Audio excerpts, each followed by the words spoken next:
Hi everyone, this is Kate Warnock and we're back live at the Guyvo Connect Insights Lounge. I have Mr. Mark Martin here with us here today. Mark, welcome to the interview. Welcome. Thank you very much. Mark is fresh off the airplane, so thank you so much for making us your first stop here. It's my pleasure. At the AHIP Institute in Expo. So Mark, tell us a little bit. You're going to be talking on a panel, I think it's on Friday afternoon. Yes. About the Health Plan Provider Directory Initiative.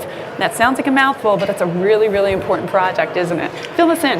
It is. As the industry has changed a little bit with more and more consumers buying into their own insurance, having the right information to be able to judge who the right payer is to be able to partner with is very important. And unfortunately, over the last several decades, we've had a hard time actually keeping the directories current. So people are making buying decisions and more importantly, they're actually deciding to go to a physician and calling up and finding out that they're not there, haven't practiced in that location. It's a problem right now.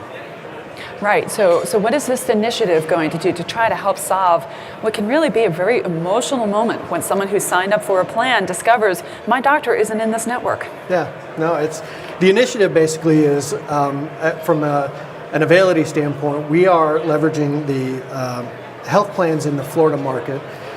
They are using our technology to help the providers keep their information current.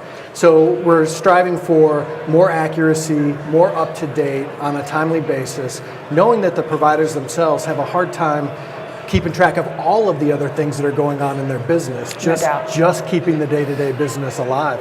So we've created some technology that allows the health plans to just ask for bits and pieces on an ongoing basis, and it makes it a lot easier for the health plans to get and receive because the providers are that much more engaged. So, as important as that is, obviously critical to keep your provider directories current, I know that Availity also helps plans with their profitability. How does it do that? We actually have done that for the last, since the inception of our organization over 15 years ago. In the early days, it was focusing on automated ways to get providers and health insurance companies to be able to talk at a cost-effective way. It's reducing phone calls. It is creating more transparency for the providers' offices and making the member experience a much better scenario.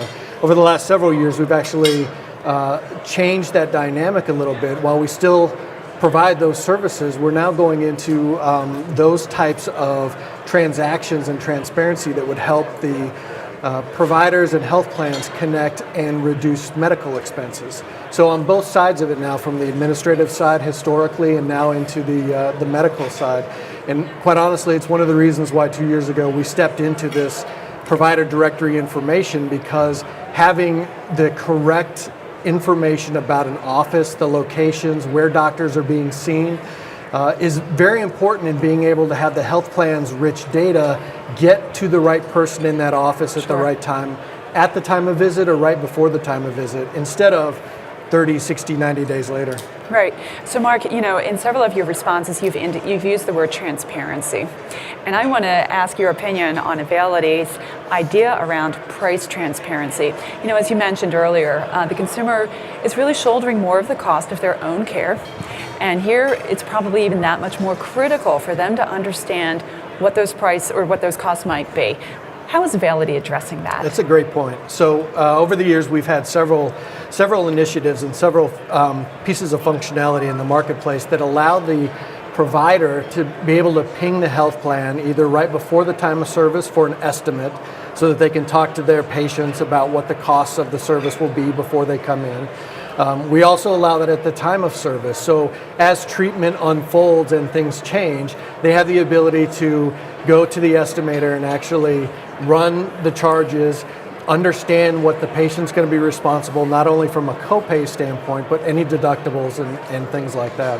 And then the last piece really is the ability to take that estimate and push it through the system in a real-time basis allows for at the time of visit, the patient to know exactly what is going to be paid and what's not going to be paid. So the estimate ahead of time, so they're informed and they can make a decision. Right. And then as they leave, they know exactly what their piece will be responsible for. You know, which is probably one of the biggest issues that had yet to be addressed adequately in the health industry is knowing what am I really responsible for. So not only are you doing it in a transparent way, you're delivering it, like you said, at those points that they can be engaged, make a decision based on what their care might be. So, great. Well, terrific. Well, Mark, thank you again for stopping by here at the Guidewell Connect Insights Lounge. I hope that you're able to enjoy the rest of your day, catch your breath a little bit. Thank you very enjoy much. some lunch. All right, my name is Kate Warnock. We're going to be up again soon with another interview in just a moment.